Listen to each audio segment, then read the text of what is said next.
Hey everyone, I'm Megyn Kelly. Welcome to the Megyn Kelly Show. Happy Valentine's Day and happy Friday. And nothing says love like inviting on your show one of your frenemies. No, he's not a frenemy. I'm just kidding. But you guys may remember Jason Calacanis of the All In podcast. And I have a kind of special relationship. It goes all the way back to his first and only appearance on our show. It was about almost 3 years ago, June of 2022, episode 337, when I ended up calling him a prick. That's not nice, but our relationship has really evolved. I actually really like him.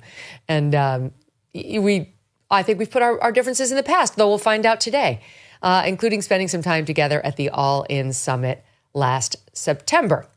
I'll just give you a little memory lane before we bring him on along with his co-host Chamath, because you may remember this funny exchange. It got a lot of attention. Here's the longer one when he was on the show 3 years ago. What I'm trying to dispute is the attempt to now say we've got to get guns because of all the mass shootings. The mass shootings are what justify our newfound push on, quote, gun control. And what it is, to me, is a dodge on the rising crime rates, which have been a drag on the Democratic ticket and are going to take them down come the midterm elections in October. It's gaslighting. So how many people do need to die in a mass shooting for it to be... Why don't you answer my question since you're here as the guest? What was the question? Was there a question? Yeah. I thought we were here. I think you're conflating a lot of different issues in a very partisan way to get ratings.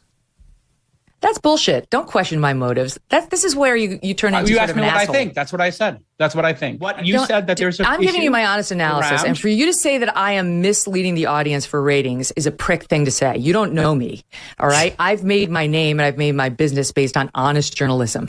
I realize you may be number 26 worldwide, but you've never done real journalism at the level I have. So that's how our first meeting went.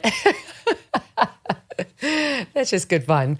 And then he was gracious enough to have me at the All In Summit along with Chamath and, of course, David Sachs, who was the other person in that, if you're watching on YouTube, you'll see who's part of that show as well. And now he's working for the Trump administration, David is. But in any event, those guys all had me out to the All In Summit last September, which was really fun and enlightening. The guests were amazing. I really enjoyed myself. And Jason got a lot of guff for the exchange I'm about to show you, but I saw it very differently. I did not think he deserved all the guff he got because he knew I was a lawyer. He knew that I knew what I was talking about. I think he was being a generous host. I think he was trying to let me show some of my, knowledge on this case. And people were like, he's an idiot. People on the right who didn't like him. But I think they misunderstood that he was actually being generous to me. Here is the exchange that literally went everywhere. We look at the 5 cases, 6 months from now or a year from now. Let's assume all 5 of them go to trial. He's guilty of 3 so far. Wait, what do you mean he's guilty of 3 so far? Well, he's been convicted of 3, sorry. What do you mean? No, he hasn't. I love this. Eugene Carroll was guilty. That was not a conviction. That was a civil case. Okay, well, yes, so that's what I'm talking about. So that okay, but there's a big difference. Yeah, and the Trump organization, they're guilty there. That, again, was still civil, liable. Yes, of course. But these are the cases we're talking about. And in the third one... you know she's a lawyer, right? Yeah, if we look you at all said 5 3 cases, convictions. Now you're walking it back. I'm not walking it back. There's Get 3 in which he was... You should walk it back. Okay, I'm guys, so glad Megyn is here. Of the 5, to 3 of them this. he's either guilty or... He got a bad result. Yeah, got a bad result. There are 2 more. If he is found guilty of those 2 more, will you chalk all 5 up in your mind to 5 different jurisdictions, 5 different prosecutors, 5 different juries and or judges, all conspiring to get him? 100%. Okay. All right, and then I went on to list why, and that went to a lot of places on the internet. But here's the interesting thing. My impression is, and we're going to ask him in 2 seconds, that Jason has gone full on Maga. I mean, he is ready to move in with Steve Bannon. They seem very tight. No, he just seems very pro-Trump. And it's been an evolution. It's been an evolution for me too. It's been an evolution for a lot of people. But that's perfect because his bestie, David Sachs, is now the crypto czar in the Trump administration.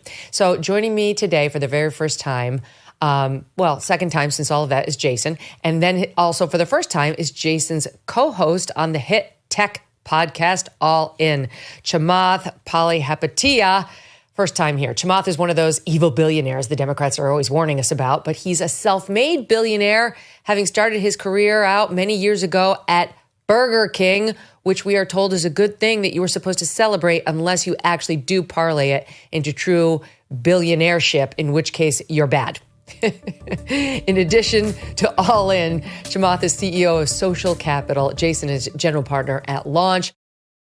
Don't miss a moment. Subscribe to this show on YouTube and follow me on Insta, Facebook, and X. Are rising costs or scaling challenges holding you back? Are you having trouble taking your business to the next level? Financial Yield Solutions, Inc., or FYSI, provides tailored solutions for businesses generating $1 million to $10 million bucks annually. From tax planning, advertising, and retirement strategies to scaling operations, FYSI helps businesses thrive. For those considering selling their business, FYSI guides them through a winning exit strategy with confidence. With $500 billion raised for AI technology under the Trump administration, businesses cannot afford to be left behind. FYSI can even help you explore AI integration to lower costs, enhance efficiency, and increase profits in today's rapidly evolving tech climate.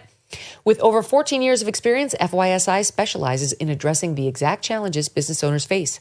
Book your free business review today to transform your operations, grow your profits, and secure your future. Visit FYSI.com/Megyn or call 800-877-4000. Success starts with FYSI. Guys, welcome to the show. Oh, thanks for having us, Megyn. Look at this walk through memory lane and you inviting me on Valentine's Day. Stop. It's too much. Stop. I mean, it's so great to be here. Warm and fuzzy. Well, the good news is, you said we were 27. Now we're top 10, right up there with you, Megyn, right up there in the top 10 of the ratings with you. And, I think the Trump, just to get right to it, great respect for you as a broadcaster, obviously. And I love having challenging conversations. The Trump lawfare one was a great one. And I think, if we look at Trump 2.0 versus Trump 1.0, it's pretty clear he's put a different group of people around him. And you evoke the name Steve Bannon. Like comparing the team he has now to that team, those guys were kind of losers, I'll be totally honest, and xenophobic. And I don't agree with a lot of the Trump 1.0 agenda. But if the Trump 2.0 agenda is let's have less government, balance the budget, free speech, and stop wars, I'm here for it. So Trump has evolved massively. His positions are completely different this time around. And I always want to support the president, whoever wins. I'm not a partisan guy. I'm actually an independent. I've voted Republican about a third of the time in my life and Democratic 2/3. And so I am a big fan of supporting our president, whoever it is, as best you can, and then assessing what they're actually doing. I don't think we should deport 20 million people. I do think we should deport the 500,000 who are like hardened criminals. And so there's nuance to all these issues. And I'm really excited to be here, especially with Chamath, to discuss the nuance in a lot of these positions. Megyn, wait, before I get to you, Chamath, who is a loser in Trump 2.1? 1.0 or 2.0? In 1.0, sorry. Yeah. I think the xenophobic people I disagree with a ton. Who's that? When I see... Well, Steve Miller says stuff like America is for Americans and Americans only. I think that kind of rhetoric. He's back. He's running policy for Trump now in 2.0. I do. Yeah, he's the one I disagree with, and I know Steve. His big thing is the border, and border crossings are down between 90 and 95%. Sure. So again, like we get into the nuance. I think all Americans, like 80-90%, are in favor of closing the border and having an orderly immigration process. But I think this country was actually built by immigrants for immigrants. And so when Steve Miller says something like xenophobic, like, oh, America's only for Americans, Americans only, he's pulling up the ladder. We should actually, Megyn, be recruiting the smartest people in the world to come to this country. And that's really at the heart of this Trump 1.0 MAGA OGs versus the techies. And you saw JD Vance sort of tackling this head on Twitter this week. I think the soul of MAGA is probably being debated. Do you believe we should drag the other 19 million hardworking immigrants in this country out of the country? You think the nannies, the dishwashers, yes, the people who've been here for 20 years and built a life, you think all 20 million should be dragged out of the country? Yeah, and that has majority support amongst the American people. I mean, I'll say this, Stephen Miller has been so demonized by the left, and he is absolutely brilliant. The last thing you can get away with is calling that guy a loser. He's helped get Trump elected twice, and he's behind not just the immigration policy, but he was in part behind the brilliant EO on gender and biological sex. Stephen Miller is extremely smart, extremely cunning, and those gifts are being unleashed on our behalf right now. So, okay, sorry to make you wait so long, Chamath. Welcome to the program. Hold on, stand by. It's not just you and me. We want to get a friend in here. Take it easy. Would you just relax, okay? Sorry, Megyn. Take it easy. Go ahead, Megyn. Chamath, happy Valentine's Day. How are you feeling about the show so far? You know, it's incredible because Jason never gets to talk this much on our own podcast. So I understand now why he's just frothing at the mouth. But I was going to tell you a little story, which is I dropped my kids off today, my wife and I, and it reminds me that in grade school, you know how you used to treat the person you had a secret crush on the worst? That's Jason's relationship with DJT. So I just think that at some point what's happened is Jason has finally realized that he's actually secretly... He admires him so much, and now he doesn't know what to do. So now he's just going for it because now he's got cover where most people with a rational brain have said, "Oh, give this guy a chance."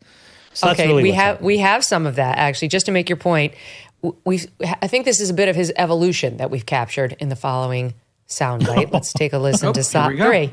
Here we go. Everybody, welcome back to the All In podcast, the number one. MAGA. I was a never Trumper, and now I'm rooting for him wholeheartedly to do great work. I will say, Republicans are fun. Fashion was off the hook. And all credit to Trump for winning and running an incredible campaign. I mean, just they crushed it. As somebody who was a never Trumper, as you all know in the audience, and now somebody who is supporting him relentlessly, he's also done an incredible job with the border. 2025's biggest political winner. I said Gen X and the elder millennials. You got Elon with DOGE, you got Sachs, obviously, Marco Rubio. My God, it just goes down. And then if you look at the elder millennials, JD Vance, Vivek, Tulsi, just a lot of young people. And this is going to be absolutely fantastic, I think. Chamath, he's been red pilled. He's spent all his time with you guys. Purple. Full red pill. Well, you said something really important at the beginning, which is you used the word MAGA 2.0, and I actually think that that's the right observation. MAGA 2.0 is a very different coalition than MAGA 1.0, which explains, I think, why they did so well at the polls. And the way that I describe it in my own framework is MAGA 2.0 are the working and middle class people that are asset light. And I think that that is important, meaning there's a lot of people that aren't getting stock options, that don't work at a startup, that don't necessarily own a home and are still renting, that don't have these overflowing 401ks. And that's a lot of where the tension with the American economy and society comes from, right? So I think MAGA speaks to them. I think they now speak to patriotic business owners. And they also were able to get these tech leaders and innovators. That's a really unique coalition. And I think that that is very discombobulating for the Democrats. And I think it explains a little bit why they're on their heels and a little confused and don't exactly know how to react in any moment. But that MAGA 2.0 coalition, if it holds, I think is multi-generationally relevant. Mm-hmm. Can I ask you, Jason, what you say purple, not red. So what was the red that was mixed in with your former blue that made you purple now? Like what specifically was it that made you start migrating a bit? Yeah, I mean, I've always been a moderate, and I've voted, like I said, maybe living in New York and in California most of my life. I didn't have the opportunity to vote for a Republican that many times, but about 1 out of 3 I voted Republican. And having lived in New York, Los Angeles, and San Francisco, you don't have to do too much research to see how far the woke left and these like radical socialist kind of borderline communists in San Francisco, how ineffective they've been at running those cities. Watching New York go from when I grew up in the 70s and 80s being pretty dangerous, then Giuliani and Bloomberg cleaning the place up, and then now, gosh, it's just gone back into chaos every time I go to New York. And I left San Francisco and I live now on a horse ranch here in Texas, in Austin. And it's a lovely purple combination, I think, of what I loved about New York, LA, and San Francisco. And this Texas culture, which it feels to me like the pure American culture, which is, it's great to be an entrepreneur. It's great to celebrate entrepreneurship and creation, which is the business I'm in. I invest in 100 new companies per year, as well as doing 4 podcasts a week. So I'm kind of like a broadcaster and an angel investor. And I really was disheartened by what I saw happen with the Democratic Party and how they related to entrepreneurs specifically. Myself, Elon, Joe Rogan, Chamath, we're all Democrats or left-leaning, right? We believed in freedom, supporting gay rights, supporting a woman's right to choose, these kind of issues. And then the Democratic Party basically kicked Joe Rogan out. They kicked Elon out, and none of us passed their ridiculous woke mind virus test. And I'm for freedom. I'm for freedom of speech. I'm a Second Amendment fan.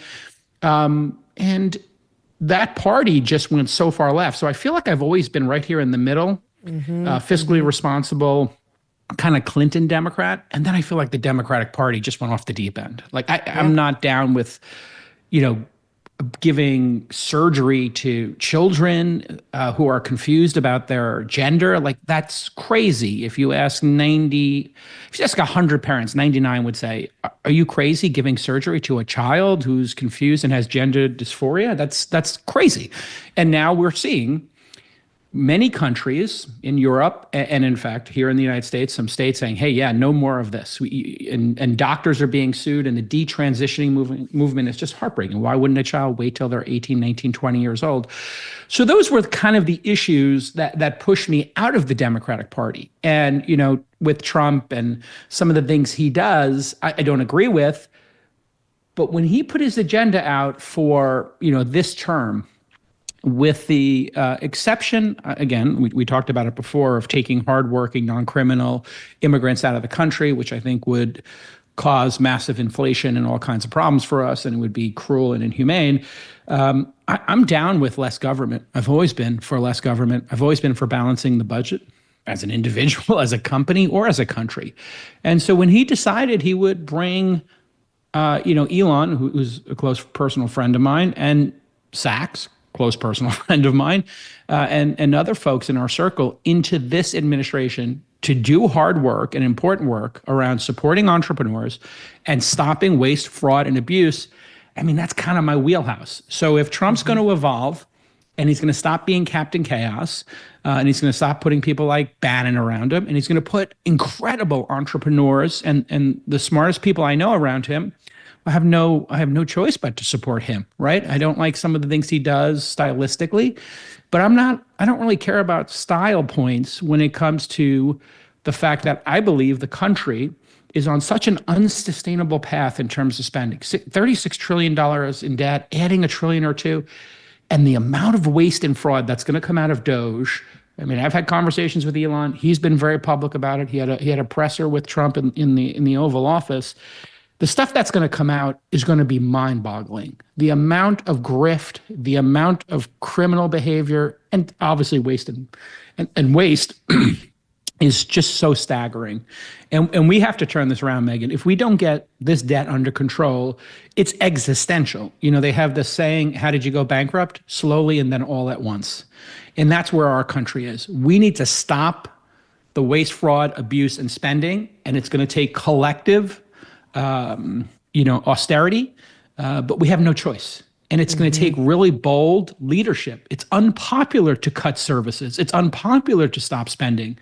But, Trump's on a free roll right now. He is, by definition, a lame duck, right? He's not running again. So I'm here for it. I want to say one word in defense of Steve Bannon, with whom I've had a very interesting past 10 years. Oh, but I think Steve Bannon is actually very, very brilliant and was integral to Trump's, especially his first victory, but I think the second victory too. And I know you may not like him, but I know that he's had quite a hand in staffing up Trump 2.0, and he's always there behind the scenes. He's a brilliant strategist. He may not be your cup of tea. He's not everybody's, but he is very important to Trump's success and has been, in my opinion. I want to say this on the subject of the illegals. it is 59% of the American public approved deporting all of them, not just the criminals. The criminals is way up. That's extremely high. But just anybody who's here illegally, 59%. I mean, that's huge to have 60% of the country agreeing on an issue like that. So that's why Tom Homan is saying they're all going. Now, realistically, are they all going? No, because it's impossible. We're having a difficult time even finding the ones who have committed felonies on top of being here unlawfully. It's just, that's why it was so egregious for Biden to allow them in the first place. We're just never going to get all these people. Even Homan's out this week saying, look, we've gotten a bunch of them, but it's not going as quickly as I'd like it to. And it's very frustrating for all of us. Here's one other thing. Let me ask you about this one, Chamath. I love the guys over at National Review, and they sometimes offer a sober reality to, the joy that I hear more in the MAGA circles. These are conservative Republicans who they're not anti-Trump, but they're not like super pro-Trumpy. They had a great discussion on their editors podcast this week about what's actually going to happen to the budget, right? Trump's going to make these cutbacks, even if Elon's allowed to go wild, which, as you know, they're filing lawsuits every day to try to stop the cuts that he and Trump are doing. But let's just say they withdraw all the lawfare and all the cuts go forward, USAID, Department of Education, and on. Their point was, we're still going to run a deficit. The budget's still going to go up this year versus where it was last year. It just won't be up as much as it otherwise would have been. We're not going to touch entitlement spending. And I got to be honest, you listen and you're like, to Jason's point, slowly, and then all of a sudden, we're still going to be on that course. We're in a really difficult spot. So I think it's important for your listeners and viewers to know this. The last couple of years, the Biden administration, and specifically Biden and Yellen, did one thing that I hope no government afterwards ever does, which is they were effectively speculating on rates. And what they did was, the Treasury's job is to finance the government, right? Their job is to go into the bond market, sell bonds, use that money, and redirect it to HHS, to Social Security, to defense, wherever. They financed it with all of this short-term paper. And part of it was they believed that inflation would be in check and interest rates in the future would fall. So whatever happened, we would be able to go back into the markets and borrow later for cheaper. It turned out that was an enormously incorrect assumption, and they should not have made that decision. So today, what Trump and Bessent have to do is extremely difficult. They have about $10 trillion. So call it, 25, 30% of our total debt, we have to refinance in the next 6 to 9 months. And we're doing it against a backdrop where now inflation is ticking back up and rates are ticking back up. So why is that important? It's important because now all of a sudden, what does this budget bill look like and what can we actually accomplish? There's the Senate version, which is super light, and it says, let's just deal with border security and military. And then there's what sort of Trump has asked for, which is the House version, which is this quote unquote one big beautiful bill. The problem is those two things are on a collision course, and the big bill may be a little bit too early in the sense that, to exactly your point, we don't know how bad the situation is. And if Bessent goes into the market and gets clubbed over the head, and now all of a sudden we have $10 trillion that we have to borrow at 5 or 5.5%, I think it's going to be really bad for the U.S. economy, in which case there will be no choice except to make very deep cuts in a broad-based way. So we almost need to buy some time and figure out how bad the situation is, which is why we need the air cover to sort of see how much DOGE uncovers, because that'll make the problem less at the end of the day, right? Because cutting that stuff will mean that's fewer fixed programs we have to cut. So that's kind of where we are. So I think we're in a delicate 60 to 90-day period, I think. He's not only trying to find cuts, but he's having some fun with tariffs too, which could be another source of income. I mean, Trump announcing yesterday, no one's tariffing us without us tariffing them. I'm using it as a verb, right? You slap 10% tariffs on any goods you sell in the United States, 100% guaranteed. That's what you'll get on your goods coming in here. And that just makes sense to me. I mean, that I think is a matter of fairness. Most people are like, yeah. And even Trump admitted yesterday, there may be some short-term pain. He said there may not be. They're actually, but he's like, trust me, long-term, this is going to work out well for us. How do you guys view the tariff threat and action?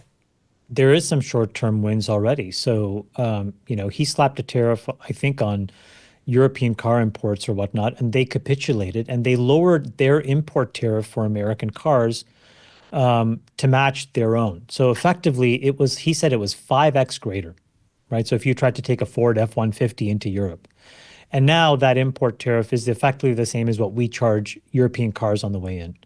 So to your point, there's already been some early wins. And then when you look at like Canada and Mexico, the threat of that 20 or 25% tariff essentially caused them to capitulate. So on the one hand, there's trade normalization. On the other hand, it's a negotiating gambit for other things that are more important in the moment, specifically border security and drugs and all of that stuff in the case of Mexico and Canada.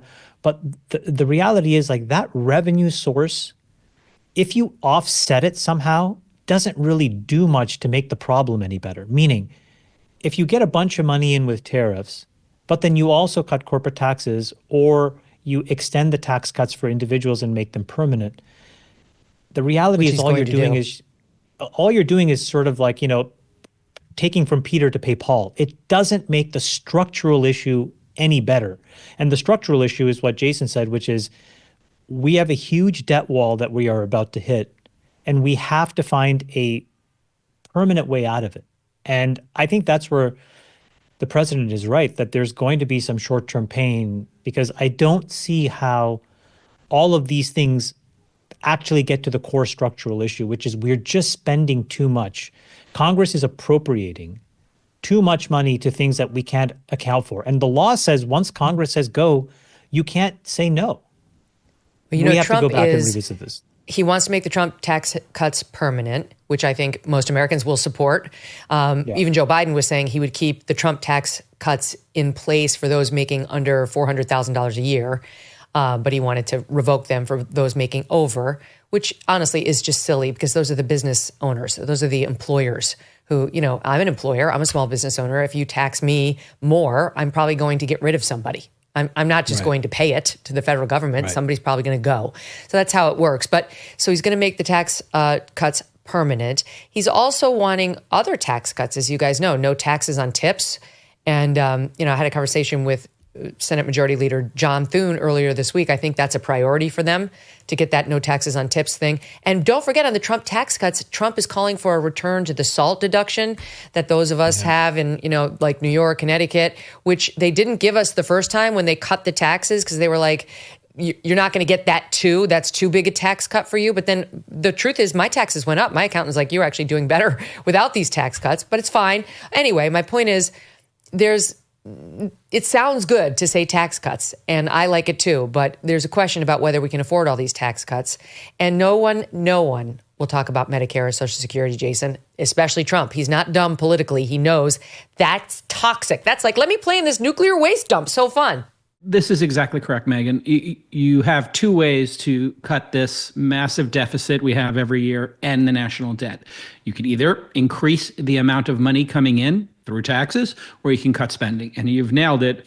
There are some big ticket items, and that Medicare, Social Security, and of course, military spending are the big three. We haven't gotten to those yet, but I think that there will be a moment in time when it will become tenable to talk about these and, maybe just on the margins, rethinking them. If you look at the last 10 years, when Biden came into office, we're at 16, 17 trillion in debt. And, now we've basically doubled it. Both parties are out of control with their spending, and they've added $2 trillion a year. It's not sustainable. Everybody knows it. It's about to break. And so it's going to take collective across both sides of the aisle, looking at not just DOGE, but military spending. And this is where actually Trump does have a superpower. He's very good at talking to Xi Jinping and Putin and other dictators. You can make whatever joke you want to make there about how they vibe. But what he did with North Korea and going and talking to Kim Jong-un was just spectacular. This idea that you don't talk to dictators is a huge, colossal mistake in foreign policy. And if he can get everybody to start rethinking how much we're spending globally on defense and maybe paring that back a little bit, and then we can talk to Americans about maybe instead of Social Security doing what they do in Australia, which is called superannuation, superannuation, or they just refer to it as supers in that country if you've ever been there.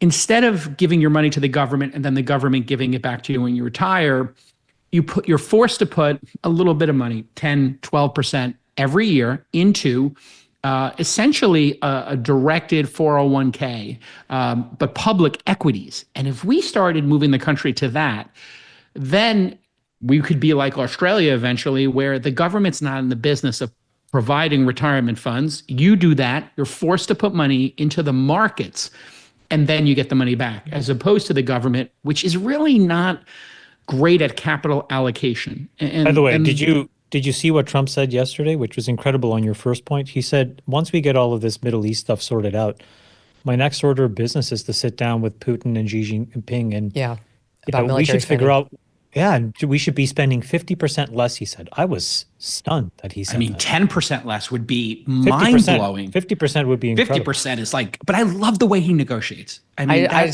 his best quality. Is there any is world in which the Chinese, who have been working so steadily over the past 20 years to build up their military, actually do that? I just felt like it would be he would deserve the Nobel Peace Prize if he were to make that happen.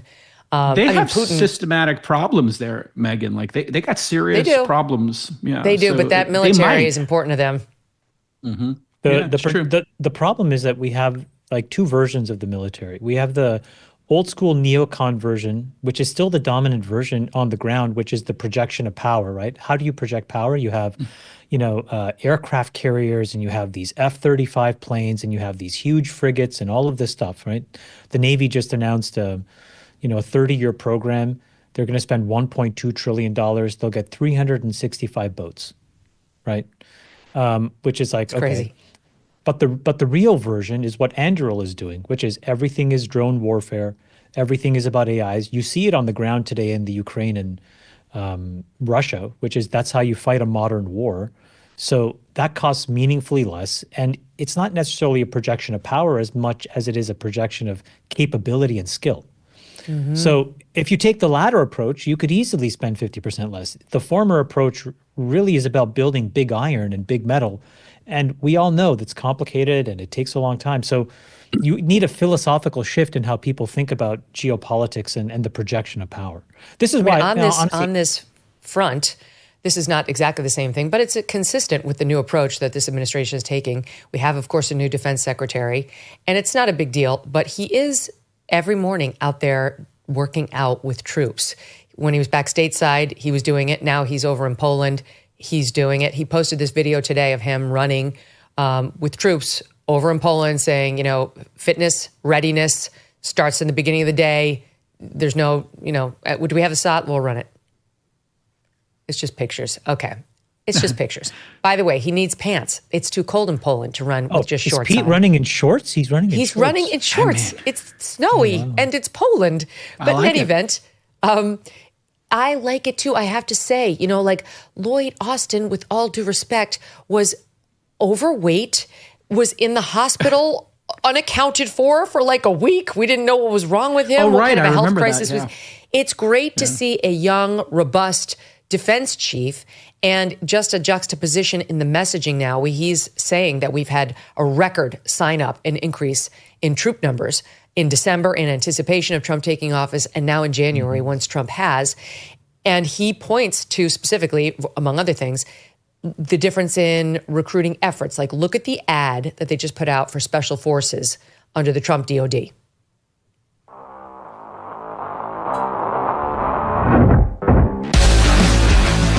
Listening audience, it says U.S. Army. It's this enormous guy lifting enormous weights.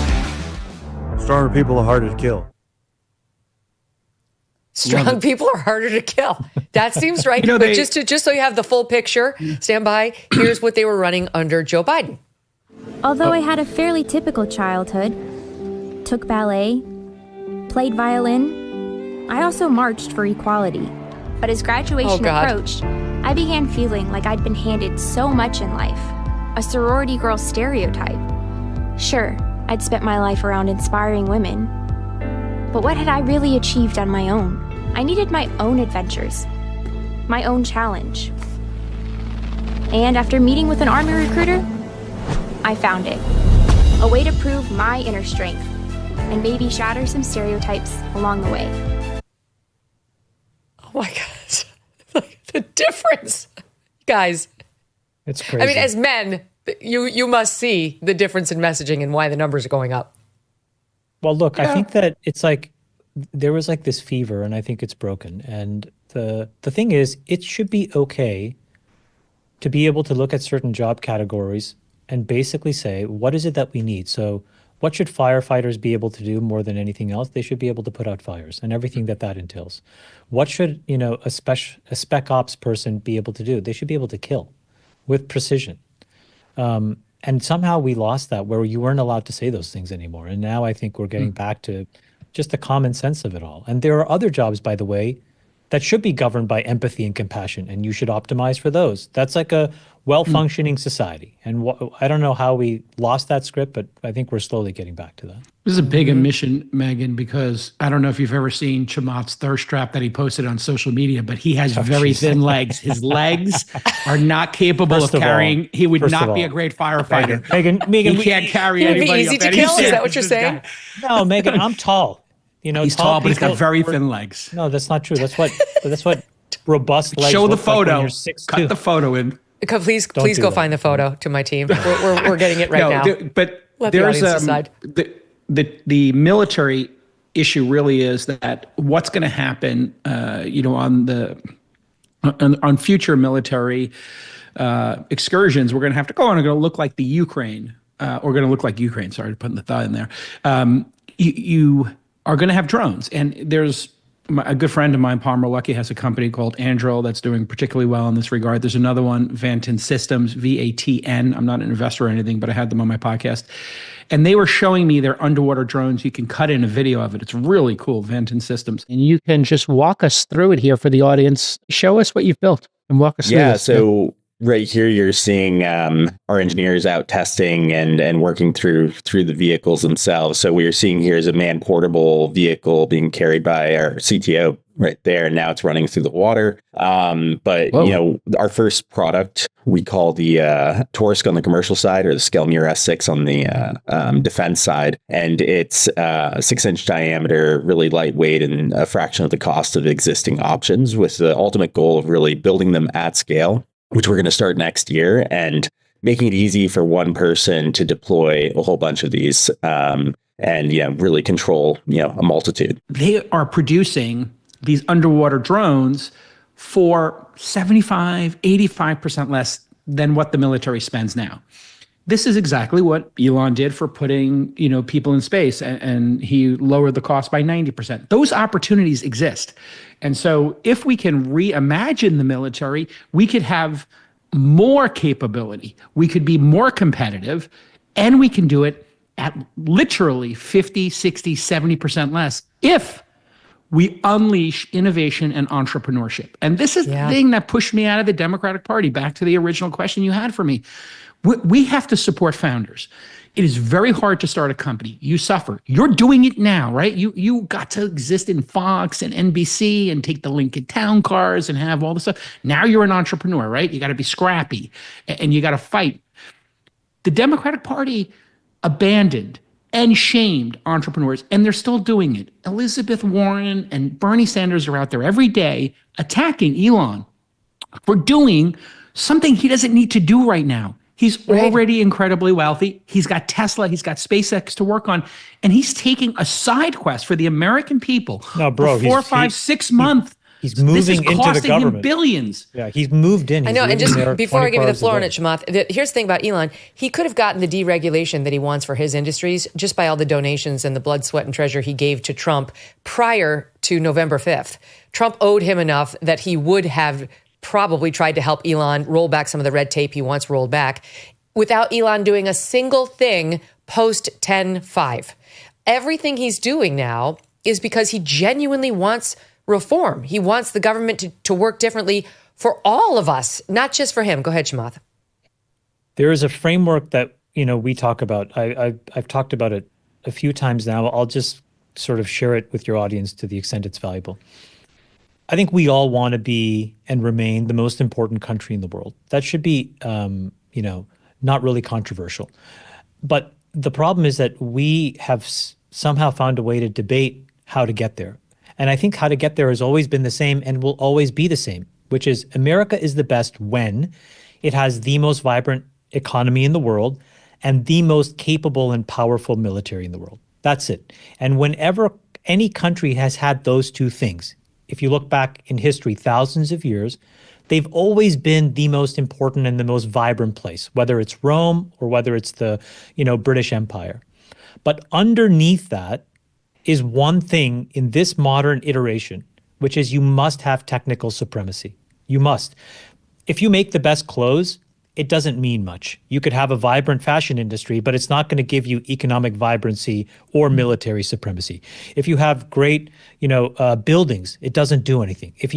You need technology supremacy. And this is why what Jason said is so critical. So why is Elon in there? I think part of what he's in there to do is to make sure that by helping to bat back some of these regulations, it's not just him, but there's so many others that hit this air pocket now that can actually do stuff on behalf of Team America.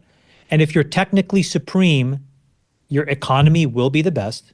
Your military will be the best. By the way, look at 2 days ago, there's a $24 billion program to arm the army with this incredible next generation vision system. Initially, it was given to Microsoft.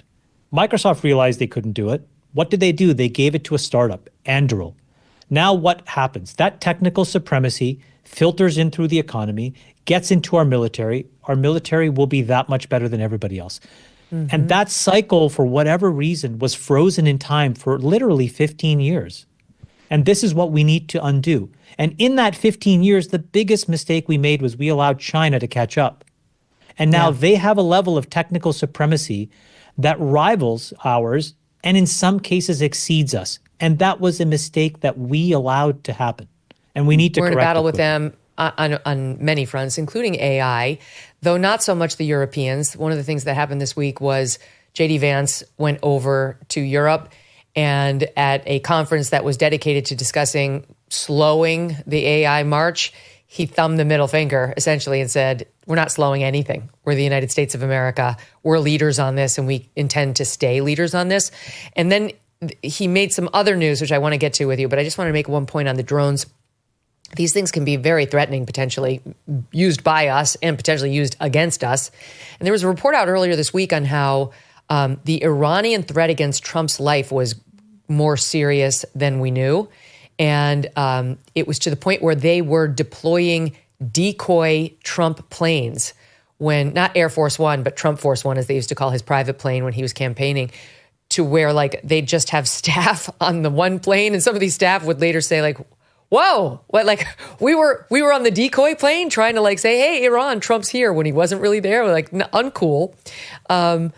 But they were reporting that, forgive me, I'm trying to remember who broke this. It was a very good report, but it was talking about, it was Axios. Okay. And it was talking about how at one point there was a drone hovering over Trump's vehicle as he was traveling, and the Secret Service opened up the sunroof and shot it down right then and there. But that's these drones are effective. It's incredible that you say this. Do you know what the largest military company in the world is now?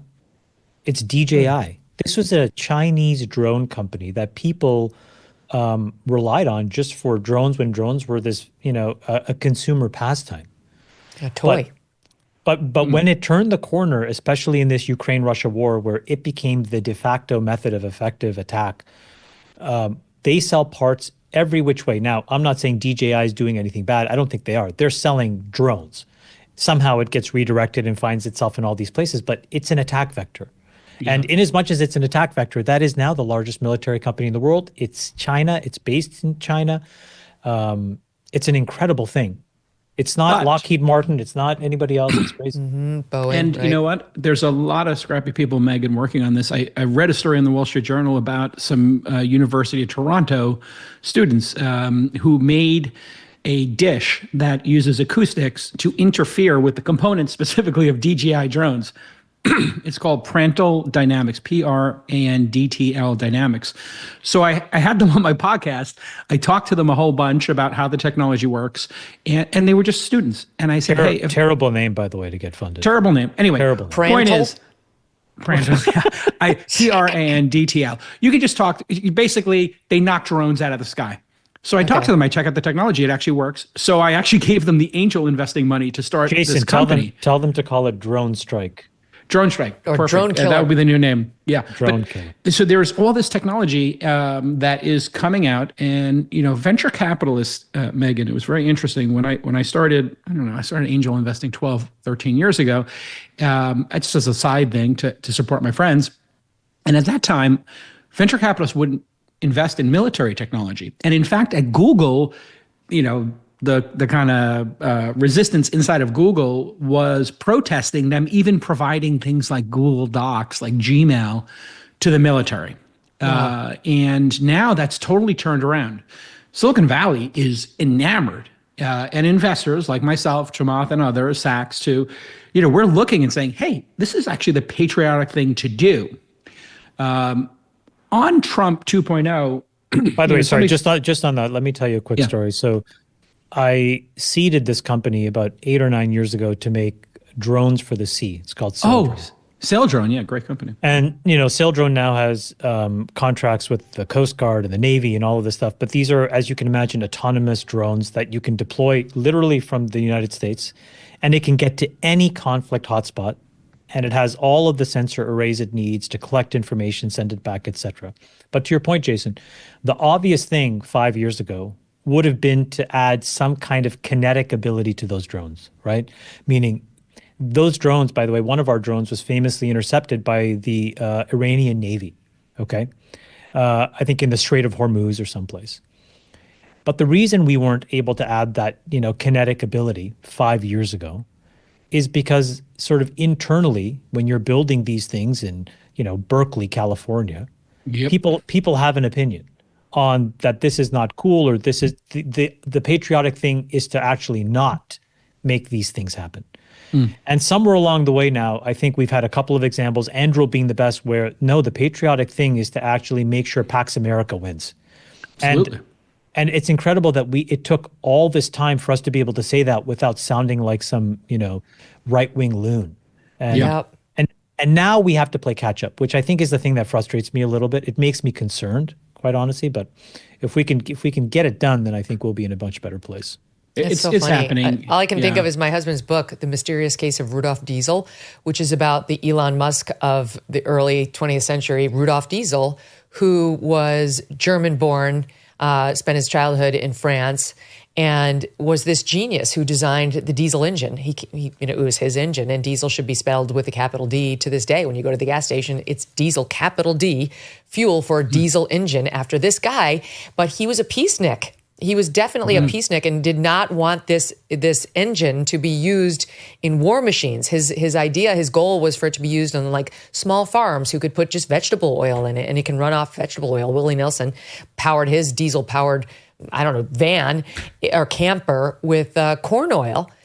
And that's really what diesel thought it would be, but it wound up becoming so important to war vehicles, to war boats in particular, both in England and in Germany and then around the world. And there's really not a massive boat on the water that's not powered by diesel now. And Doug has talked many times about how, what would Diesel think if he could see how his engine wound up getting used as the main machine of war. And I think he believes Diesel would be against it because he never had the evolution, the final stage of the evolution you just talked about, Chamath. It's a lot of these inventors start off feeling more altruistic and, they think their product's going to go a different way. But then it takes a while for you to evolve to realizing even if in a machine of war, it can be an instrument of peace in a way. These new wars. Look at the... Sorry, go ahead. Chamath. Sorry, no, go ahead. No, what I was going to say is look at what happened through the Manhattan Project. That started out as a complete project of war. But if you look at the downstream positive impacts of nuclear energy, the body of knowledge that we were able to accumulate, essentially because it was directed through a war effort, whether you agree with that issue or not, take that off the table. But it is undisputable how productive and useful nuclear energy is all around the world, how impactful it can be to actually give people a better life.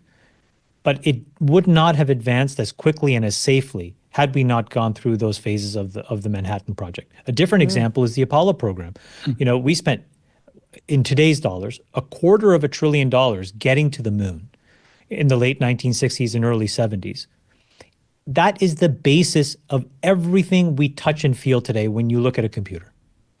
All of these incredible inventions came out of a government program that was about excellence, in part motivated by beating a competitor of ours in Russia or the Soviet Union at the time. So to your point, sometimes you have to be able to take these inventions and just have a grain of humility and say, you know what, like these things take a meandering path. And as long as you can eventually direct them constructively, you got a responsibility to do it. But when you get caught up in all of the virtue signaling and this other stuff, I think you can really slow things down. And these things have impacts. I got to give the floor to J. Cal when we come back from this quick break. But before we go, we found the picture.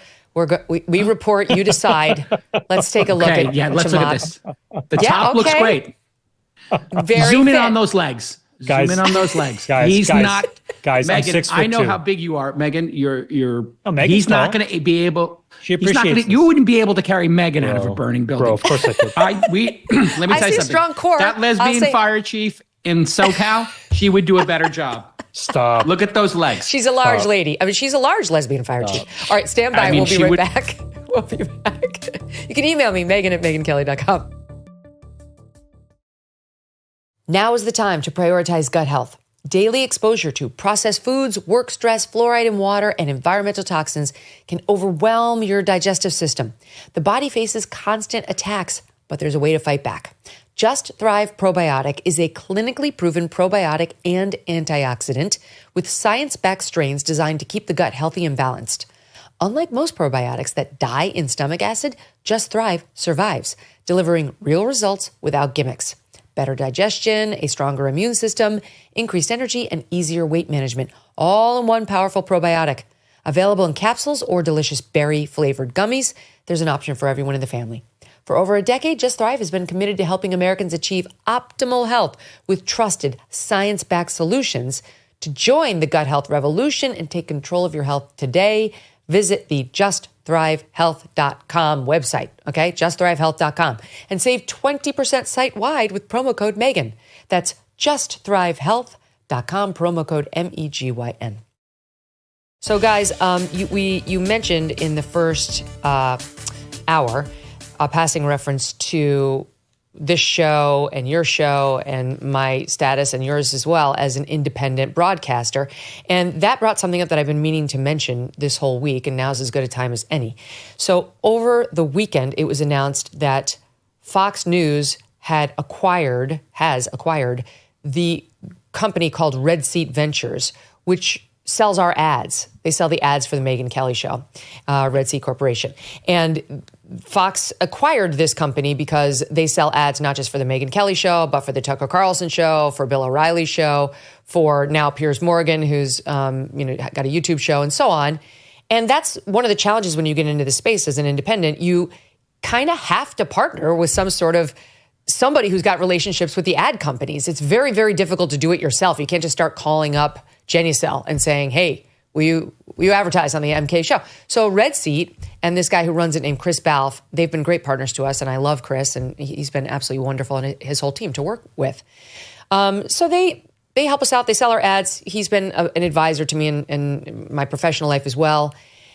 So the media decides to take this story and announce, or at least spin it, such that I have been acquired by Fox News, that the Megyn Kelly Show is now owned by Fox, that the Tucker Carlson Show is now owned by Fox.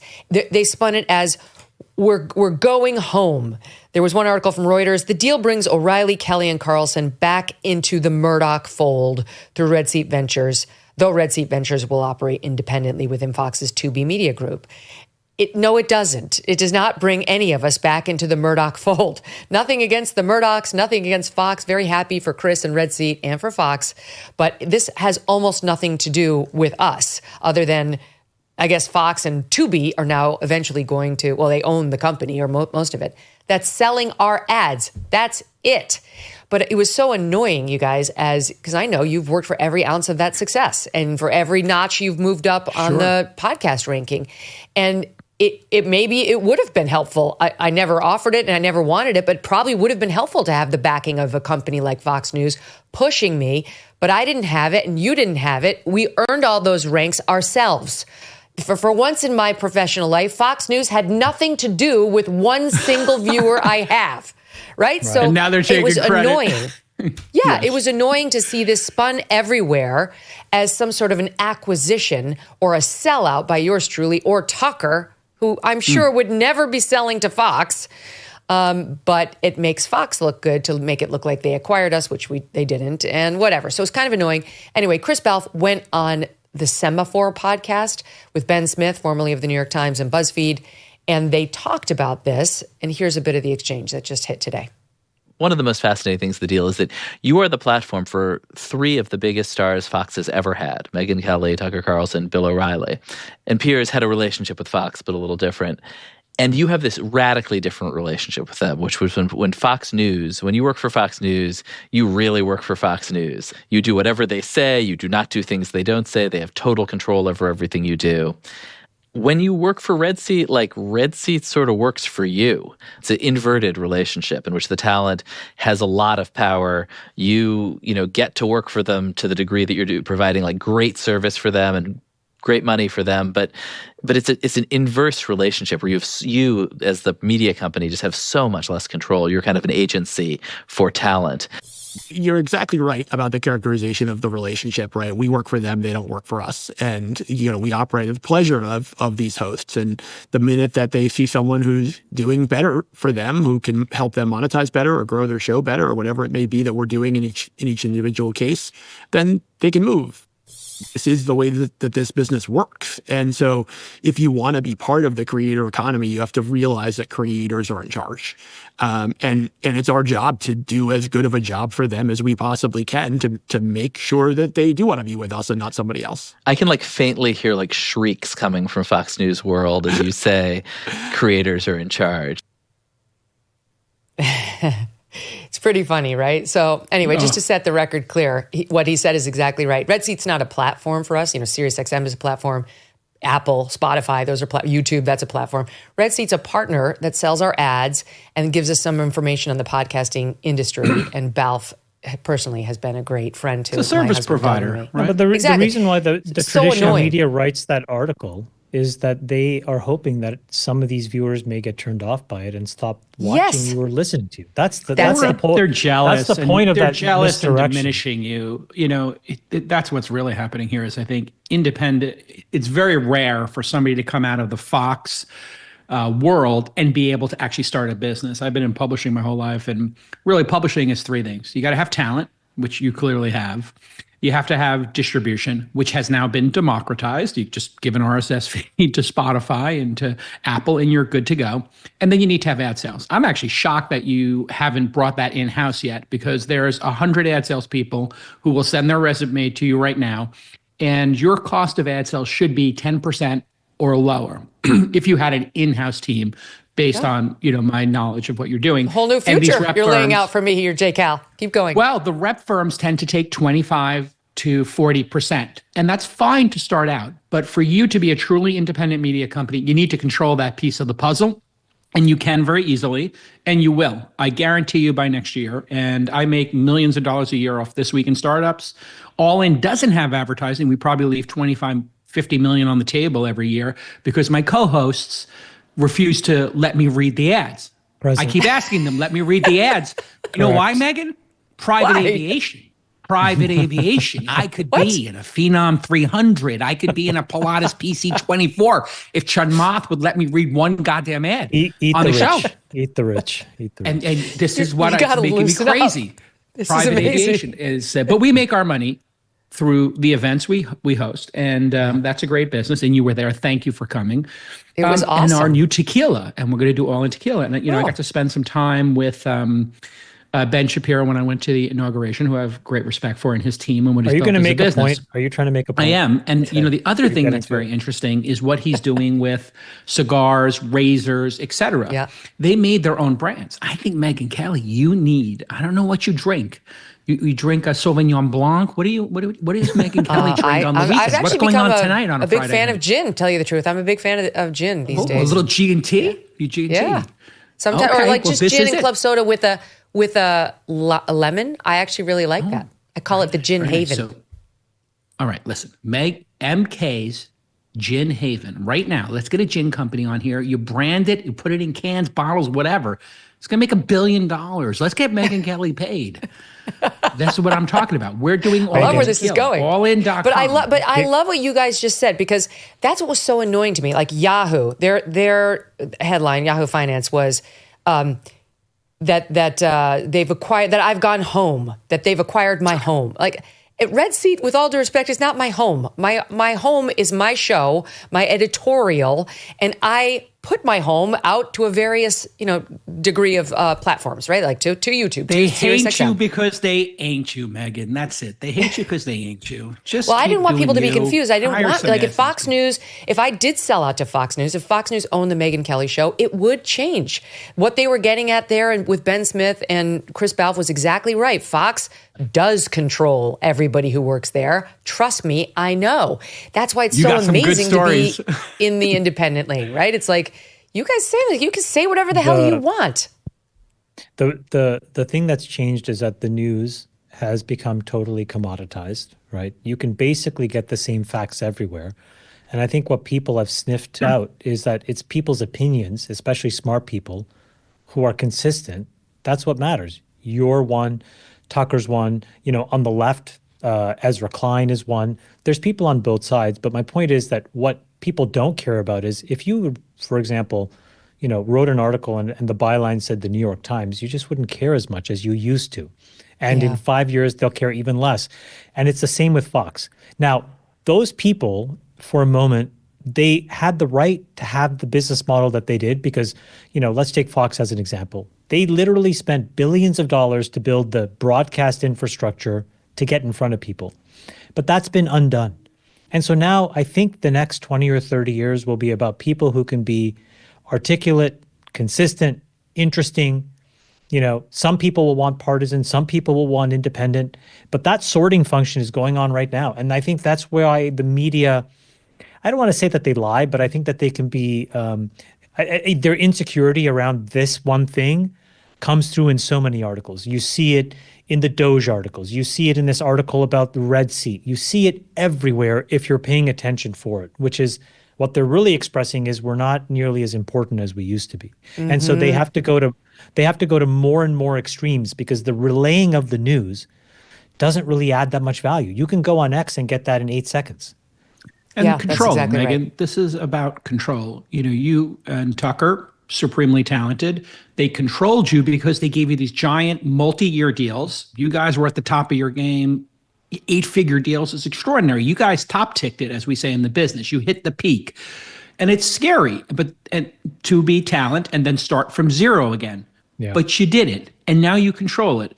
And now Tucker controls it. But, you can see their top-down control ruins the editorial. You could see it in that Dominion case that Fox had to settle. It matters. They start, and they start messing with you, and they try to steer you in one direction or the other. It's even more subtle than that. The audience gets it. The audience understands it now. Yeah, and it's more subtle than that. You don't need a $750 million lawsuit to go against you. Now what you have are things like the CBS clip of 60 Minutes.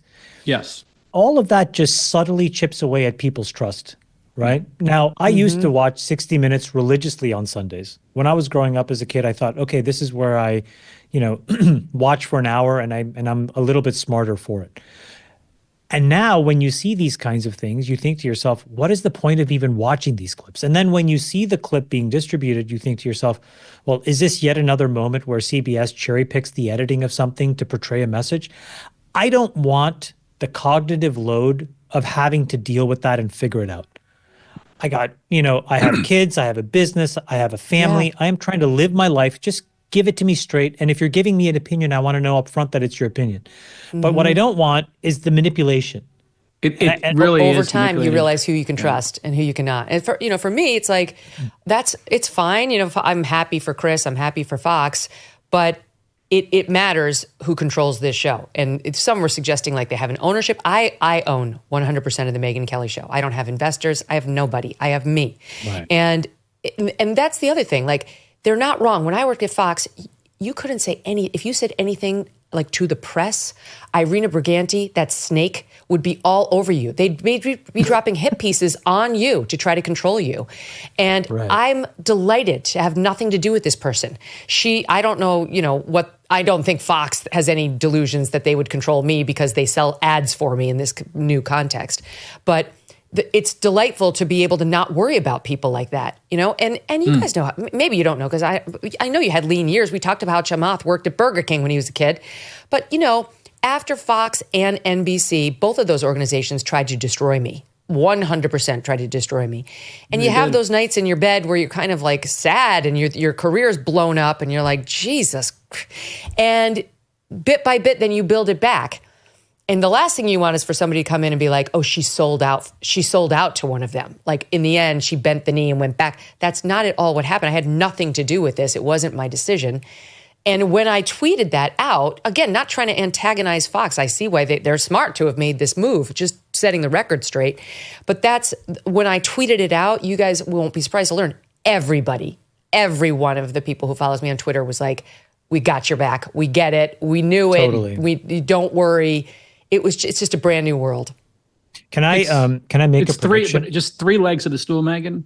You have two of them, and you got half of one. You got to make that last leg of the stool very strong. I agree with that. Chamath and I, we brainstormed and we built this infrastructure inside of All In so that we never have to bend the knee, and we have the FU money and the FU platform. There's a picture. I don't know if Allison, you can find it, but there's a picture of SpaceX's engines. They're the Raptor engines, and they're sitting side by each. Okay, Raptor 1, then Raptor version 2, then Raptor version 3. And I think what's happening in the creator economy is very akin to that picture, which is that if you're going to build something real, and I think the creator economy is real because mainstream media is decaying. To build something real takes at least 15 years. There's no shortcuts. There's nothing you can do about it. And what happens is the first version, all it has to do is just kind of work and hang together. And a lot of people will dunk on you, and a lot of people will think that you're still kind of, wasting your time, or you're working on a pet project or whatever, but you're not. Because the minute you get that version 1 working, and you've gotten version 1 working, Tucker has, Ezra Kelly has kind of, but he should really leave the New York Times and do it on his own, or Ezra Klein, sorry. What you are then allowed to do is work on version 2. And version 2 is the first version of it that's like a real thing that can stand alone. And then 4 or 5 years later, you get to this version 3, and that is just excellence. And that's when everybody else goes out of business. And I see this pattern in so many businesses. It's going to happen in this creator economy. So you, Mr. Beast, us, Tucker, we're on version 1. It's very rough around the edges. People are figuring it out. We're all going to make mistakes. But that version 2 is when there's going to be this meaningful downtick in the New York Times, in the Washington Post, in the Wall Street Journal. By the way, I said this, I had probably 15 media subscriptions. I'm down to 1, which is the Wall Street Journal. And I'm looking for every reason to just dump it. And for me, it's the anxiety of there's probably some financial news that I will miss, and I won't really get on X or with the other places. But the minute I feel like I can, I will. Now, version 2 has to solve a much bigger problem, though, which is once we're all out there making opinions, the other problem that it will highlight is that the algorithms are brittle. And we're going to have to figure out, how is our information getting in front of the right people? And how do we make sure that it's not just a bunch of million echo chambers so that we become fragmented? That's not solved, because right now we go into a centralized algorithm, right? Everything goes into one version inside of Meta or inside of X or inside of Google. And and Jason's talked about this before, which is this idea like there should be a marketplace and a competition for these algorithms as well. That's the next part of fixing the media cycle, because some people may literally want to just stay in a partisan bubble, but some people want the media diet to be balanced. How do you get that? Today, it's impossible.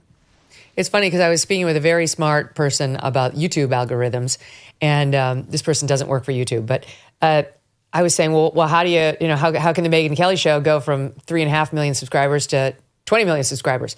And it later became clear to me that this person was of the left. And of course, his answer was, you have to be more moderate, put on more Democrats, like reach across the aisle. I'm like, okay, how can we do it without me changing my business model? Because I must be honest.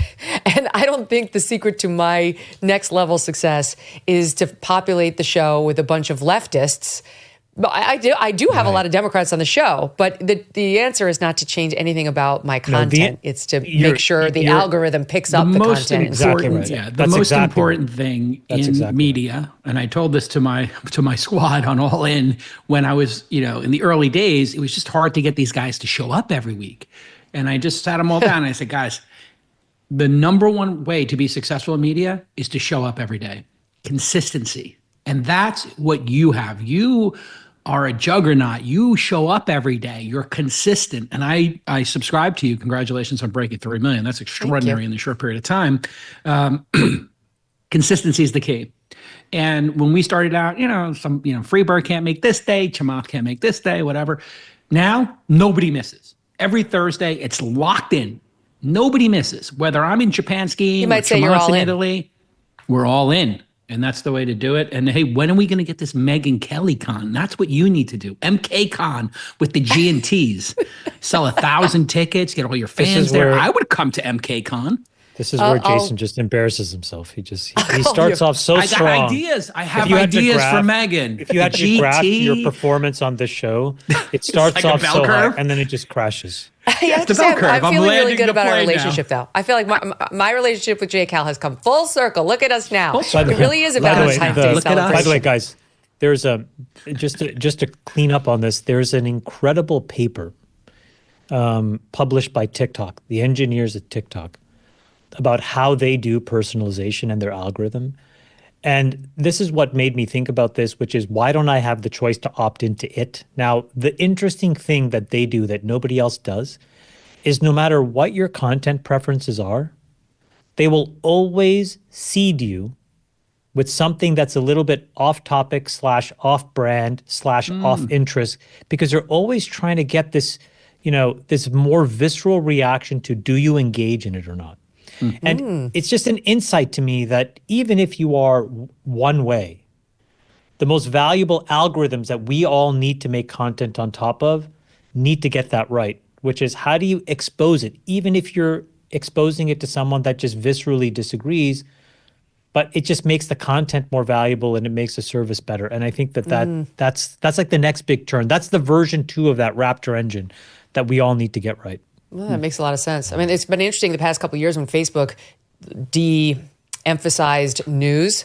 It used to be such an important platform for people who are in news, really kind of before we all came into this space. It was very important. Like for Ben, I know when he was building his show, it was extremely important at Facebook.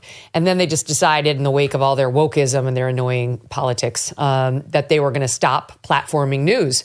And people kind of lost their news feed. A lot of people who use Facebook for news lost their news feed. And for us, we just started using Facebook to promote our more cultural content. We do a lot of cultural segments on the show. And that wound up working out fine for us, because that works very well on Facebook. Facebook likes those segments. They'll recirculate them a lot. It's alternative content in the way you just described. My wife and I went down the rabbit hole of the Blake Lively, Justin Baldoni thing. And it's a good rabbit hole. Yeah, you got we lived inside of your clips for a while. Those were living rent free in our head. We talked about it. I talk to Brian Friedman all the time, and I predict it's not going to end well for Blake Lively. I think this will not go to trial. It's been set for trial March of 26. There's no way she's going to let this go to trial, because she really will turn into Amber Heard, who had to leave the United States after that trial against Johnny Depp. Did you guys watch the movie? Did you guys like the movie? I did not watch the movie, nor do I have any desire. Do you know why it's so contentious, Megyn? Because there's so little at stake. There's so little at stake in this Blake Lively thing. What do you mean? There's just who cares? There's just a bunch of Hollywood people fighting. It's a bunch peek of behind elites. the curtain. That's why I It care. is. It's That so is true. interesting. Oh, like, I guess so. The PR she, stuff. She truly, I know this gets overused now, but she did FAFO. Like, she thought she could blame all of her negative press on him. He's a weakling. She's Blake Lively with Ryan Reynolds, her dragon. And she decided, I can't take 1 month worth of negative press, which she got, generated, she says, by him. He says by you and your badness. And she's so thin-skinned, like, look what happens to you. Look what happened to poor J. Cal even on this show. People get picked on when they're in the public eye, right? Like, just Google Megyn Kelly. You'll see terrible articles about me. It's part of being in the public eye. She's just used to being Hollywood's golden girl. And she had such thin skin that after having a couple negative things happen to her for a month, she had to blame him. She decided to blame him. And boy, did she open up a hornet's nest and learn, be careful what you wish for, because now you've got the fight you asked for and you're not winning it. Yeah. I love my jaders. My jaders make me greater. I love them. That's Raiders, the jaders. I love it. You branded the people that oh, absolutely. I mean, how do you think I have so many followers? All these people who hate me, how big is your they ego all follow me. That's the thing, Are you speaking of David Sachs? They retweet you. David, and it's so funny. I was never into politics. David inserted politics into the All In podcast because it's his passion. And I've actually enjoyed sparring with him over it, refining my positions on it. It's made me think about it in a much deeper way because I just never liked it. And, we have these like grand debates on Putin and Ukraine and, who's that's at how I fault first there. heard Chamath's name. Early on, you were early to say, I'm sorry, but I don't care. Like, it's, you Below my said line. it very plainly, but frankly, most of the country landed where you were then. Like, it's not that we don't care at all about what happened to the Ukrainian people, but it's like we have our own problems. We can't keep throwing good money after bad on that conflict.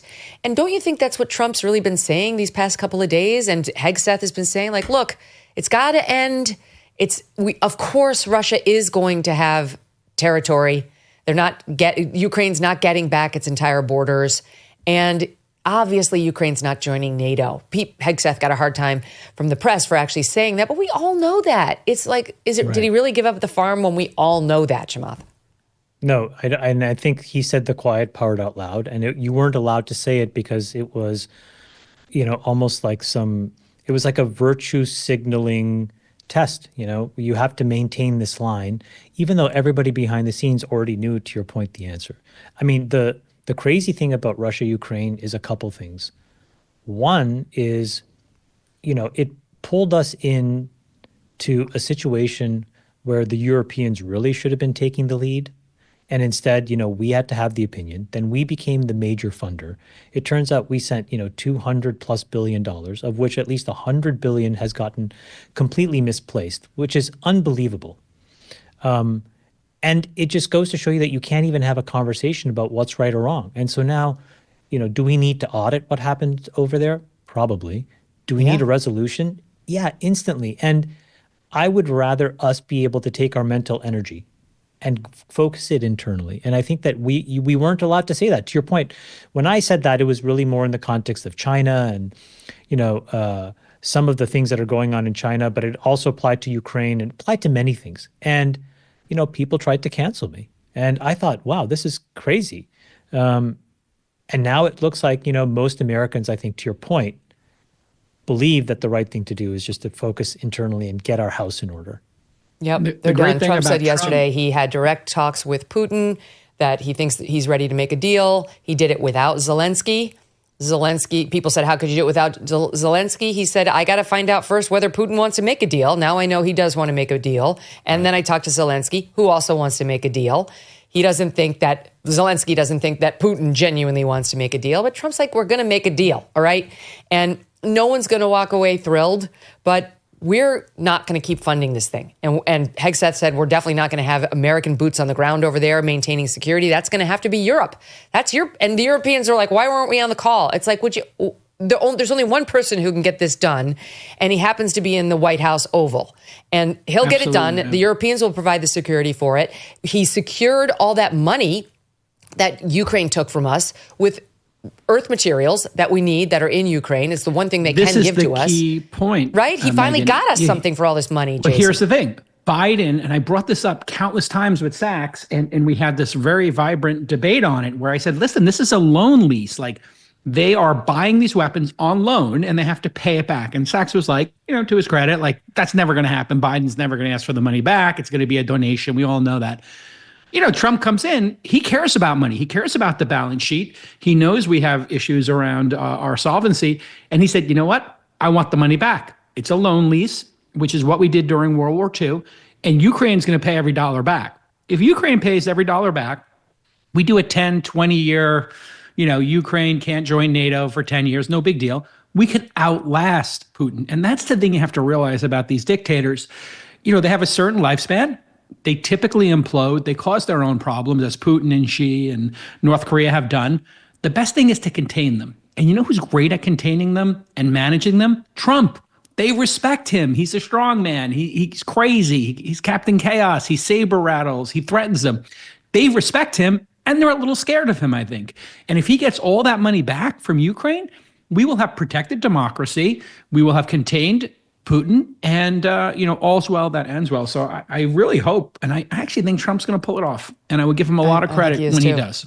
I think we have a lot of good news. I mean, as good as we could ask for when it comes to wrapping up that conflict, because it's gotta end. It's just at this point. Give us our money back. The long tail of that conflict, though, guys, is going to play out over many decades in Europe. I think that the question is, well, can Europe change the playbook? Meaning, in the middle of that conflict, to basically just torpedo their ability to actually import energy, to then still continue down the path of turning off domestic nuclear. France was the only one that basically said, this is crazy, I'm not going to do it. And then have to import all this energy from all over the world at all these exorbitant prices. At the same time, the economy is sort of very fragile. Like, the European continent is in a lot of trouble. And these last 3 or 4 years have actually added a lot of fuel to the fire.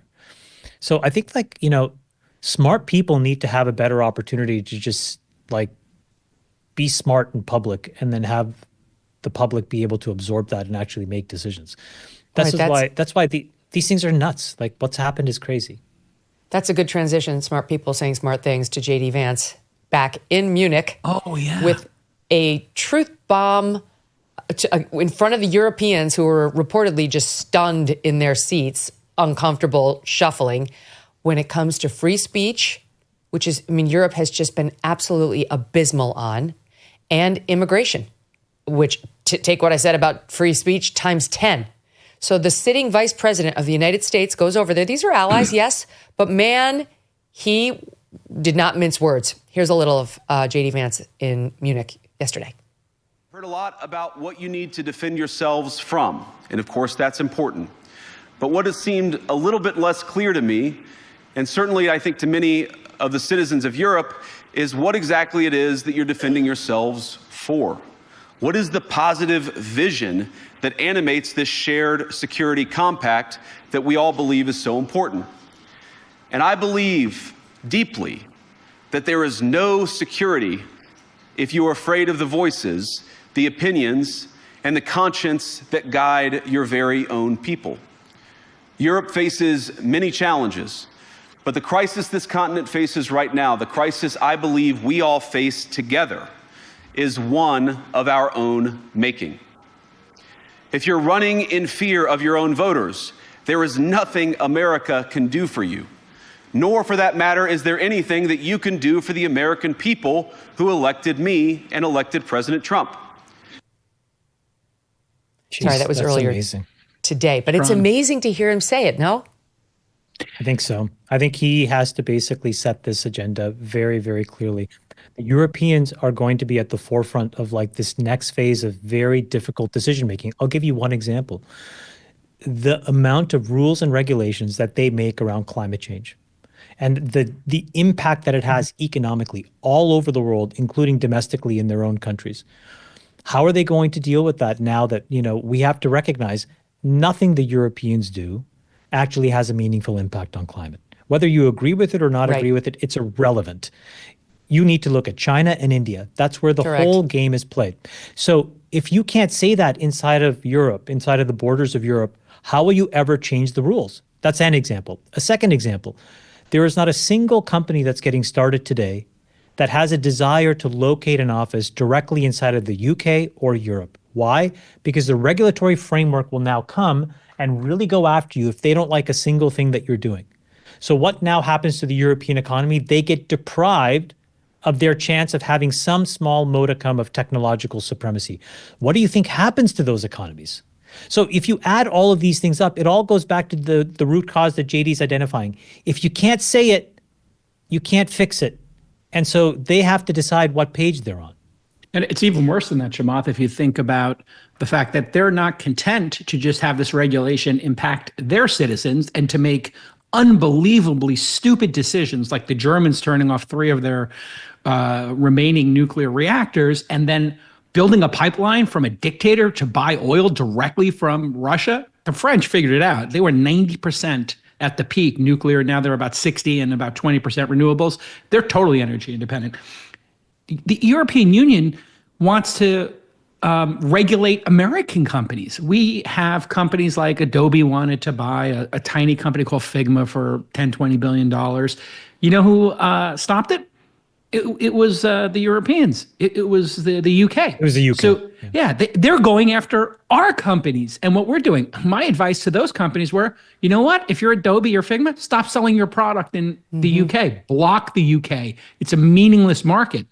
They're so deranged with the regulations. They want to have them apply to the rest of the world. And to Chamath's point, Elon was battling this when it comes to free speech and X in Europe, and the free speech battle. I mean, it's a reminder of why we left England. Why we, as Americans, said, you know what? Reminder. The most important thing to us, Amendment number 1, is free speech, and they don't have it anymore. It's all but dead in Europe. There was a great Tablet magazine piece. I actually just pulled it in advance of today. And it's written by a guy named Paul du Quenoy. And he goes on about what just happened in Germany with this compact magazine and how there's a rule in Germany. There's a law that says that they can shut you down. They can shut your speech down if they think that it is inconsistent with their constitutional order, the constitutional order of their country.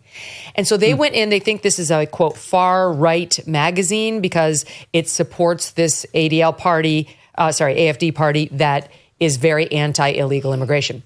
And they went in, they have like 40,000 subscribers. They seized the offices, they basically took over control of the whole thing and shut it down from publishing. The thought of that happening in the United States, I mean, there would be a full revolt, I'd like to think. So he's speaking to the right audience there. They do need to hear it. And I'll just give you one more soundbite before I give it back to you. You mentioned their insane green energy commitment at the expense of their own people. JD tied that and the free speech together in SOT 30. And expressing opinions isn't election interference. Even when people express views outside your own country, and even when those people are very influential. And trust me, I say this with all humor, if American democracy can survive 10 years of Greta Thunberg scolding, you guys can survive a few months of Elon Musk. What no democracy, American, German, or European, will survive is telling millions of voters that their thoughts and concerns, their aspirations, their pleas for relief are invalid or unworthy of even being considered. He's completely right. I'll give you an example of this. I've been to 10 Downing a couple of times. In the last 4 or 5 years, with all of the relationships that I've tried to build in Europe and in the UK, I think Greta Thunberg has met with more of the leaders there than I have multiplied by like 10. Now, that's fine and good for Greta Thunberg, but I think the point is that there is just this incredible animated energy to wrap yourself around these moral ideals without questioning whether they were legitimate. And I don't exactly know why it happened or where it came from. But JD's right. If you need, at some point, you just got to rip the Band-Aid off and course correct. And I think Europe's at that moment. America is at that moment. Yes. We're clearly doing it. And you can tell that they are just so viscerally concerned, and it really pushes against the grain of 20 or 30 years of embedded behavior. But I think Europeans are capable of it. They just need to figure out that it's existential as well for them. I think they're starting to feel it, though, in the same way we reached our boiling point and reelected Trump. You know, the woman, JD mentioned a different man who was arrested for praying outside of an abortion clinic. I remember this video. It's a woman. Her name was Isabel Vaughn Spruce. She was silently praying, guys, in her head. She's sitting there silently praying. They come over and say, "What are you praying in your head? What are you doing?" She's like, "I'm silently praying in my head outside of an abortion clinic." They're like, "You have to go." They arrested her. That's what it's come to across the pond in, a distant relative now of the United States. I don't think we can really even understand this, although we're getting a little dangerously close in incident after incident, in throwing the book at people who are praying outside of abortion clinics here, to the point where Trump had to pardon some of them. It's not nearly as bad as it is overseas, but I think you're right. What do you think, Jay Cal, that they're reaching their breaking point? The citizenry has had enough of this. I don't know where America, or how we got onto this like weird side quest that we had to police speech. When I grew up, UCLA was out there saying, we're going to let the Ku Klux Klan march down, Main Street, because that's better to defend uncomfortable speech than lose freedom of speech. It's a reason why we put it as number one. Across party lines, we believe that. 100%. That was a Democratic position, in fact. And by the way, the border, it was the Republicans' position, but 15, 20 years ago, that we should have an open border because they wanted to reap the benefits of NAFTA and free trade. So these parties have just flip-flopped their positions. And the idea that Americans can't say what they want, even if it's unpopular, is crazy. You brought up Zuckerberg before. He was more than willing under Biden, Kamala, everybody, to ban speech on his platform. YouTube would put warnings on the All In podcast when we talked about the science behind COVID. Like, You really need to give people a warning. Like, Friedberg's a scientist. Like, you're warning people, blocking content. It makes no sense. If Kanye West, as but one recent example, is a racist, mentally ill, whatever he is, and he posts crazy stuff, we can all see it. Now we know. Kanye's mentally ill or he's a huge fan of Hitler's. Great. Now we know. We don't have to do business with him. I always love the fact that these idiot, racist lunatics would out themselves. That's good.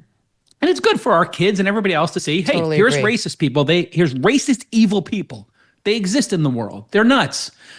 There they are. And you can ignore them. You can change the channel. If you don't like what somebody's saying, you can listen, or you can create your own media today and counter it. You could write an essay. You could do your own monologue on your own podcast. And why silence people? I don't understand what the point is. It basically says to me, you can't win the argument, or you're not willing to engage the argument. You're too afraid scared, to hear the words. I agree with you on Kanye. I think he's now in the middle of another mental health episode. I think that's what this bizarre latest behavior. Yeah. It is sad. I've said along, I don't understand. People should stop platforming him like this. Like bingo. During his last meltdown, he was on News Nation, and it was like don't try to monetize his mental break, which is very clear. He's in the midst of. We all know he's got this issue. It's so interesting you bring this point up as a broadcaster. I had a conversation with Lex, and I was talking to Lex. He's like, "Should I have Kanye on? I'm going to try to get through to him." I said, Lex, you're a great interviewer. We're friends. He's mentally ill. And you're going to platform him. I guarantee you, in the first hour or two, he's going to say something so crazy, and then you're going to be responsible for propagating it. Guys, where's the balance between free speech and platforming and deplatforming then? Well, if you know the person's got mental illness, giving them how do you know, Jason? Have you watched him, and have you heard his family say he's having an episode? Kim Kardashian says he's bipolar, and she was married to him for 10 years? Like I take her at her word on that.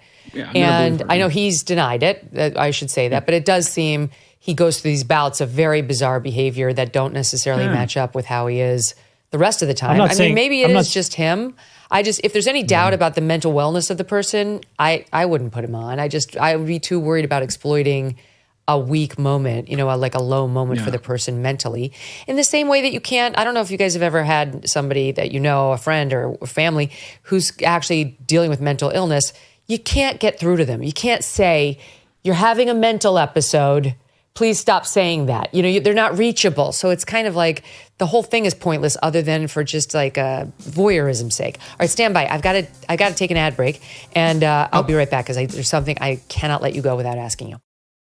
We continue to face uncertainty when it comes to the economy, with a perfect storm brewing as Social Security and Medicare hit a breaking point as the largest generation is hitting retirement. A smaller workforce means a smaller tax base. You pair that with our growing national debt and rising cost of living, and we could have a very big problem on our hands. So what are you doing now to protect your family for the future? Gold can be a safe haven in hard economic times, and Birch Gold makes it easy to diversify a portion of your savings into physical gold. Birch Gold will help you transition an existing IRA or 401k into an IRA in gold, and it does not cost you a penny out of pocket. Protect your future today. Text MK to 989898 and get your free info kit on gold and a copy of The Ultimate Guide for Gold in the Trump Era with a foreword by Donald Trump Jr. There's no obligation, only information.